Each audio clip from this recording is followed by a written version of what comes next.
music, don't you?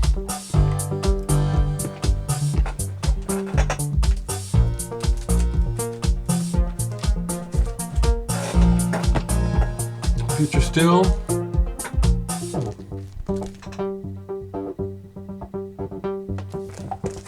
I'm getting hyped, people. I have a show today. I'm playing. Yeah, I'll be featuring that among other pieces of music. I can't call them songs, since technically songs have words. I will vibe on top of the music as I feel it today. I'm looking forward to playing, even though I only get basically a half hour set. I mean, that's short, but I don't pursue gigging on a regular basis, but when I have a chance, I really enjoy the act of playing this music for people in person. And one of the reasons is because I know my music is so different from, especially here in Omaha, everything else that you're going to hear. No one else sounds like me. So that, for me, is fun to share. And if you don't have this album yet, you ought to get it. Pure and simple, okay? Pure and simple. So yesterday, I was talking about, going and seeing, maybe doing a little bit of emotional shopping. And thankfully, there wasn't really hardly anything, because that's not how I shop. I don't use this music as a crutch or as some sort of emotional salve. This is my life obsession, music, interest, okay? So what I'm getting at is that had there been a lot of stuff that interested me yesterday, it's possible I would have overspent because of the train of thought I was sharing. But as I was down there and looking and trying to parse, well, do I want this? Maybe I want that. And it came down to no. There's only one thing, and I only went to one store also, which made sense. Don't unnecessarily, put yourself in a... So I only went to Homer's. I knew that this was there because I asked them to hold it for me from one of the last used drops. The compilation Zapped. I used to have this. Honestly don't know what happened to my original copy. But when I saw this, I asked them to hold it for me without really investigating. It stands to reason that, should not and generally do not emotionally shop, okay? Because even though I was happy to get this, there was some disappointment when I got it, because I used to have the second edition of this. The first edition of this had a completely different cover of Zapped, the very first edition. You have that by chance, Michael Dawson, or any of you other folks, the original of this? But the first incarnation of it was on the Bizarre label.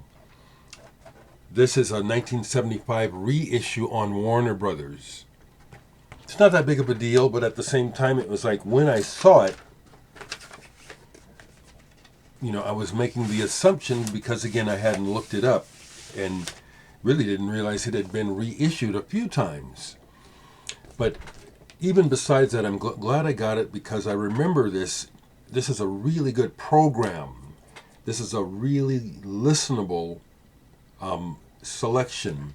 It's awesome. It starts with Titanic Overture by Alice Cooper, into Captain Beefheart, Judy Henske, Tim Buckley, Wildman Fisher, Lord Buckley, Jeff Simmons, the GTOs, and Frank Zappa. I didn't mention everyone, but really a wonderful compilation. That's the only thing I bought, and I'm glad.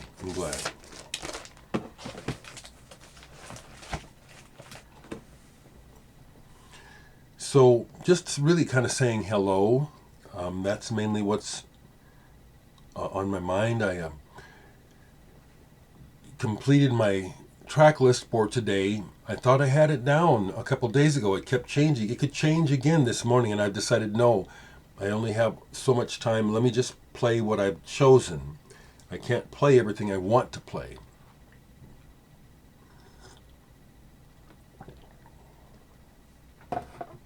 That's really it. I will shout out Ghost and Bell. I was watching on Instagram and saw where he was playing his drums on the street. And I just hope things are going well for you, brother. You're good. In that little clip, I could hear your rhythm. I could hear your skills.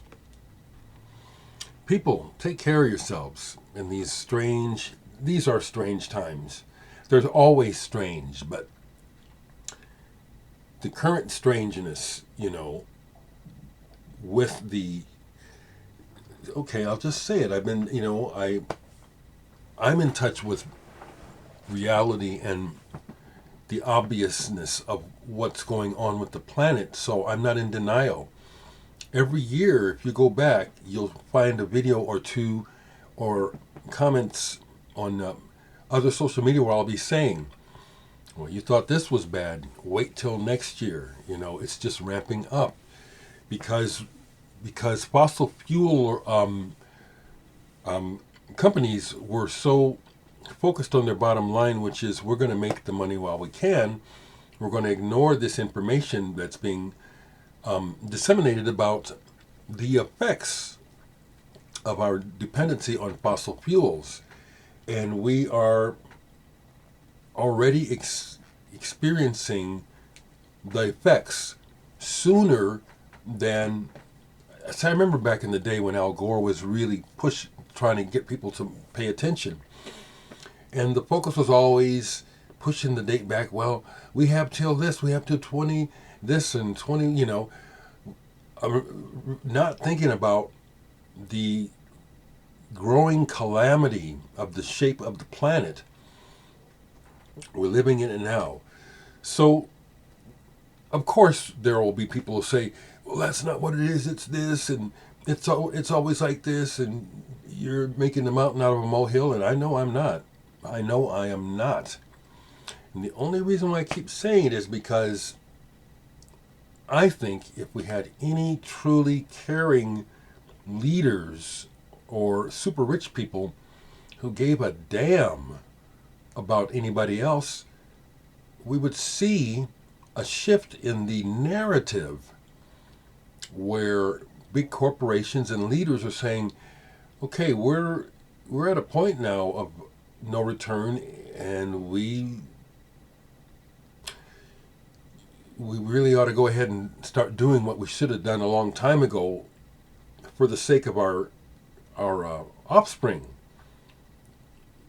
Stop being so damn selfish. Well, there's my op-ed of the day. It's just my observations. There's no reason to get on here and argue with me. I'm just telling you what I see. I wish that the world was not run on this insane focus on materialism and acquiring wealth. Seems like it could be a little more balanced. Okay, are those wasted words? Maybe for others, but to me, to express these things helps me to stay grounded and say, I see what's going on. I see what's going on. Okay. Have a good weekend.